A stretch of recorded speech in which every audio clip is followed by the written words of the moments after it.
एक तरफ पूरी की पूरी मनुवादी, जातिवादी, वर्णवादी व्यवस्था और दूसरी तरफ अकेले डॉक्टर बाबा साहेब अम्बेडकर। उसके बावजूद उन्होंने अपनी बुद्धि और विवेक से, अपनी काबिलियत से इस लड़ाई को इतने बेहतरीन तरीके से लड़ा कि वो हमारे संसद में और विधानसभाओं में, नगर पालिका में, नगर निगम में, पंचायतों में जाने का रास्ता खोल गए, सरकारी नौकरियों में जाने का रास्ता खोल गए, एजुकेशनल इंस्टीट्यूशंस में जाने का रास्ता खोल गए, संपत्ति और व्यापार के रास्ते खोल गए। लेकिन दुख यह है जो वो अकेले लड़कर देकर गए, उसमें से 70% 300 से ज्यादा बहुजन समाज के सांसद होने के बावजूद और हजारों से ज्यादा बहुजन समाज के विधायक होने के बावजूद, 3 समाज के राष्ट्रपति मिलने के बावजूद, एक सर्वोच्च न्यायालय के मुख्य न्यायाधीश मिलने के बावजूद, कम से कम 5 सर्वोच्च न्यायालय के न्यायाधीश मिलने के बावजूद, अनेकों कलेक्टर, डॉक्टर, इंजीनियर, जज, प्रोफेसर, साइंटिस्ट बनाने के बावजूद जो अकेले डॉक्टर बाबा साहेब अम्बेडकर देकर गए, हम सारे मिलकर जो उन्होंने दिया उसको भी सुरक्षित नहीं रख पाए। 70% ऑलरेडी छिन गया है और जिस तरह का आचरण हम लोग कर रहे हैं, आने वाले 15 सालों में ये जो 30% बचा है ये भी छिनने वाला है।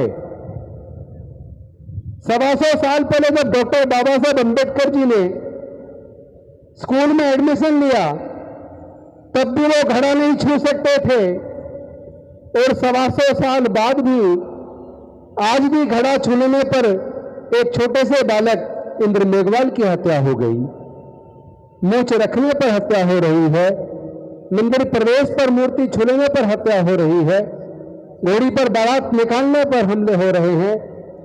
एजुकेशन जो बाबा साहब ने दी उसको साजिश के तहत छीन लिया है, आप माने या न माने। एजुकेशन इतना महंगा कर दिया कि हमारे 99.5% लोग आज हायर एजुकेशन का खर्चा उठाने में सक्षम नहीं है। एजुकेशन आपकी गई, रिजर्वेशन आपका गया, सब कुछ प्राइवेटाइज कर दिया और लंबे समय से हमारे लोग जातिगत जनगणना कराने के लिए आंदोलन कर रहे हैं। अरे लानत है उस समाज पर तो नहीं, लेकिन उस समाज के नेताओं पर जो 300 से ज्यादा संसद में होने के बावजूद 543 में से 300 से ज्यादा बहुजन समाज के लोकसभा में सांसद होने के बावजूद अगर जातिगत जनगणना नहीं करा पा रहे, भाई डूब मरो, इस्तीफा दे दो, तुम्हारे बस की बात नहीं है, तुम लोग इस लायक नहीं है जिनको संसद में जाना चाहिए था, तुम कायर लोगों की जमात बनकर रह गए हो। हमें, मुझे लगता है, अपनी स्ट्रेटेजी चेंज करनी होगी।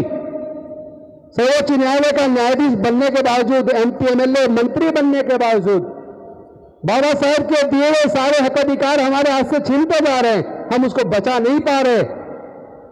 और जितने भी हम आजकल सभाएं कर रहे, देख रहे हैं, रामलीला मैदान बुक करते हैं, लेकिन हमारे लोग जितनी संख्या में अब से 20 साल पहले, बल्कि याद करो हमारे सीरियस नेता, सीनियर लोग बैठे हैं, कभी वोट क्लब पर रैलियां हुआ करती थी, रामलीला मैदान में कम हुआ करती थी और वोट क्लब पे कई लाख लोग आते थे। इस रामलीला मैदान के अंदर भी इतनी बड़ी बड़ी रैलियां हुई है कि पूरा रामलीला मैदान और आसपास के सारे रोड, राजघाट तक पूरे जाम हुआ करते थे। घर में बैठ के लड़ाई लड़ना चाहते हैं, सोचते हैं कि घर में बैठ के ही काम चल जाएगा। मुझे लगता है कि रणनीति बदलने की जरूरत है। ना संसद में जाने से समाधान हुआ, ना विधानसभा में जाने से समाधान हुआ, ना जज बनने से समाधान हुआ। सर्वोच्च न्यायालय के द्वारा जो जजमेंट आते हैं, अब तो कई बार उन जजमेंट के अंदर भी न्याय नजर नहीं आता। यानी कि लड़ाई का स्वरूप चेंज करना होगा। और धरने प्रदर्शन और इस तरह की रैलियों की बजाय मुझे लगता है कि असली जो जगह है तीर निशाने पे मारना होगा। जब जब आप तीर दाएं बाएं मारते हैं तो चोट सही जगह नहीं लगती। पहली बार 5 अक्टूबर को आपने सही जगह चोट मारी तो पूरे देश के अंदर नहीं पूरे दुनिया के अंदर खलबली मच गई। इसका मतलब इनको तकलीफ किस चीज से होती है? इनको तकलीफ होती है ये जो सामाजिक व्यवस्था जो वर्ण के ऊपर और जाति के ऊपर आधारित है, जिस सामाजिक व्यवस्था में कोई जन्म से नीच और कोई जन्म से ऊंच है, जिस सामाजिक व्यवस्था में अंधविश्वास, पाखंडवाद और रूढ़िवादिता है, आपका असली हमला होगा। आप पाखंडवाद छोड़ दो, आप अंधविश्वास छोड़ दो, आप रूढ़िवाद छोड़ दो, आप वर्ण व्यवस्था को लात मार के बाहर आ जाओ। अपने बुजुर्गों की सांस्कृतिक विरासत में, बुद्ध के धम्म में जिस दिन आप सब वापस आ जाएंगे, आप बहुमत में आ जाएंगे। और बहुमत में कहने वाले लोग अल्पमत में आ जाएंगे। और बहुमत का राज होता है, अल्पमत का राज नहीं होता। आप राज को पाने की, सत्ता को पाने की बात तो कर रहे हो, लेकिन जो सत्ता में शीर्ष पदों पर बैठे हैं, जो देश के सारे प्राकृतिक संसाधनों के मालिक बनकर बैठे हैं, वो मुट्ठी भर लोग आखिर ताकतवर क्यों है? वो ताकतवर इसलिए है क्योंकि देश का बहुजन समाज, बहुसंख्यक समाज आज भी गुलामी के जंजीरों को तोड़ने के लिए तैयार नहीं है। आज भी वो जातियों में बटा है, वर्ण व्यवस्था में बटा है। वो आज भी जातियों को छोड़ने के लिए तैयार नहीं है। मैं जहां भी जाता हूं, पूरे देश के अंदर जा रहा हूं, सब जगह लोग कहते हैं जाति की वजह से हमारे साथ जातिगत उत्पीड़न होता है। अरे अगर जाति की वजह से जातिगत उत्पीड़न होता है तो आप लोग जातियों को जिंदा क्यों रखे हुए हो? अपने इतिहास को पढ़ो। जो लोग अपना इतिहास नहीं जानते कभी इतिहास नहीं बना सकते। इतिहास बनाने के लिए पहले अपने महापुरुषों के इतिहास को पढ़ो। सम्राट अशोक के टाइम को पढ़ो, तब भारत सोने की चिड़िया थी। जब म्यांमार से लेकर ईरान तक पूरा भारत बौद्ध में था। बाबा साहब यही तो कहते थे कि इन जातियों की बीमारियों को खत्म करने के लिए भारत को बौद्ध में बनाना होगा। हमें फिर से अपने बुजुर्गों की सांस्कृतिक विरासत में, बुद्ध के धम्म में वापस आना होगा। इस लड़ाई को जीतने का तो एक ही रास्ता है। आप जितने मर्जी धरने प्रदर्शन कर लो, जितनी मर्जी संख्या जुटा लो, अगर धरने प्रदर्शन से काम चला होता तो जो बाबा साहेब ने दिया उसमें से 70% छीनाना होता। अगर धरने प्रदर्शन से काम चला होता, अगर 300 सांसद संसद में भेजने से काम चला होता, तो जातिगत जनगणना करवाने के लिए इतने सारे आंदोलन न करने होते। हमारे आयोजक साथी लगातार पिछले 3 सालों से जातिगत जनगणना कराने के लिए अनेकों धरने प्रदर्शन और कितने ही प्रोग्राम अंबेडकर भवन पर, कॉन्स्टिट्यूशन क्लब में और आज यहां रामलीला मैदान में कर रहे हैं।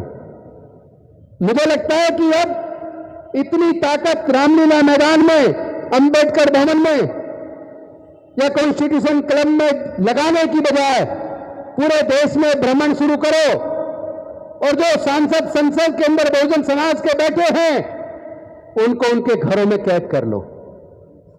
उनको उनके घरों में ही चल के आपको बैठ के उनके कमरे में जाकर पूछना होगा, आप संसद में क्यों हैं? आप संसद में किसके लिए हैं? आपने संसद में समाज के कितने मुद्दे उठाए? उनकी अकाउंटेबिलिटी फिक्स करनी होगी, उनकी जवाबदेही तय करनी होगी, उनसे पूछना होगा जातिगत जनगणना के बारे में आपने संसद में आज तक क्यों नहीं बोला? अगर एक बार सारे बहुजन समाज के सांसद संसद के अंदर खड़े होकर और सभापति जी को कह दे कि हमें प्रस्ताव लेके आ रहे हैं कि जातिगत जनगणना सरकार करवाए, और सरकार अगर तैयार नहीं है तो हम सारे के सारे रिजाइन करने के लिए तैयार हैं। 1 मिनट के अंदर 1 मिनट लगेगा, देश की पूरी सरकार आपके कदमों में होगी। लेकिन कायर लोग कुर्सी को बड़ा समझते हैं। महान लोग अपनी महानता से कुर्सियों को अपने पीछे लाइन में लगा देते हैं। आप लोग अपना कद इतना बड़ा करो कि कुर्सी आपके पीछे हो। वैसे भी कुर्सी बड़ी बनती है बड़े विचार वाले व्यक्तियों से, और कुर्सी बड़े से बड़ी छोटी हो जाती है जो व्यक्ति मानसिक रूप से गुलाम है, जिसके विचार बहुत कमजोर हैं, जो अपने समाज के हक अधिकार की लड़ाई को न लड़ सके, वो देश का कितनी भी बड़ी कुर्सी पे पहुंच जाए वो कुर्सी भी छोटी हो जाती है। लेकिन छोटी कुर्सी पे बैठने वाला व्यक्ति भी जब अपनी जान अपने समाज के लिए कुर्बान करने के लिए तैयार हो जाए तो छोटी से छोटी कुर्सी भी बड़ी हो जाती है। मैं समझता हूं समय आ गया है अपनी स्ट्रेटेजी मैं आयोजकों के साथ घर पर बैठ के बंद कमरे में करूंगा, क्योंकि स्ट्रेटेजी कभी स्ट्रेटेजी बनाने की चर्चा कभी मंच पे खुले मैदान में नहीं हुआ करती। वो लोग अपनी स्ट्रेटेजी कभी खुले मैदान पे चर्चा नहीं करते। हम लोग को भी चाहिए जो बुद्धिवादी लोग हैं सोच विचार करके बंद कमरे में विचार करें और योजना बनाकर पूरी स्ट्रेटेजी तैयार करके गांव-गांव में चलने का फैसला करें।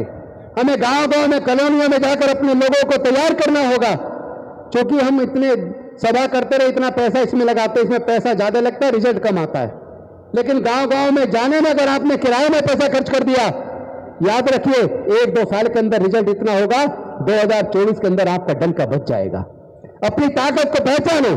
आप लोग अपनी ताकत नहीं पहचान रहे। आपके पास सीमित पैसा, सीमित संसाधन है। इन संसाधनों का इस्तेमाल सही सोच के साथ, विचार के साथ इस्तेमाल करेंगे तो मैं जानता हूं जीत हमारी होनी तय है। क्योंकि हम लोग निर्माण का काम भी देश में हम करते हैं, उत्पादन का काम भी हम ही लोग करते हैं। और वो लोग जो अपने आप को मजबूत समझते हैं, हमारे पास स्ट्रेटेजी है, उनको बहुत जल्दी हम बोना साबित कर देंगे। लेकिन आप कम से कम मंच पे बैठे लोग ही तैयार हो जाए। एक दिन बैठ लो, 1-2 रात साथ बैठ के चर्चा करते हैं, चिंतन करते हैं, विचार करके एक रणनीति तैयार करते हैं और देश के कोने कोने में, गांव-गांव में जाकर अपने लोगों को तैयार करने का काम शुरू करेंगे। हमें कैडर तैयार करना पड़ेगा। बिना कैडर के कैडराइज लोगों की भीड़ से रिजल्ट आने वाला नहीं है। लेकिन कैडर वाले लोग अगर आपने केवल हजारों लोग भी तैयार कर दिए तो पूरे देश का इतिहास बदल देंगे, पूरे ये देश का इतिहास लिखने का काम करेंगे। इन्हीं शब्दों के साथ, चूंकि बाकी बातें मैं मंच से करने की बजाय जब आप लोग कहीं बंद कमरे में बैठेंगे तब रणनीतिक चर्चा आपसे करेंगे। मैं अपनी बात को यहीं पर विराम देता हूं। बहुत बहुत धन्यवाद। नमो बुद्धाय। जय भीम, जय भारत। ये खामोश मिजाजी तुम्हें जीने नहीं देगी। इस दौर में कर जीना है तो कोहराम मचा दो। बहुत बहुत धन्यवाद, शुक्रिया।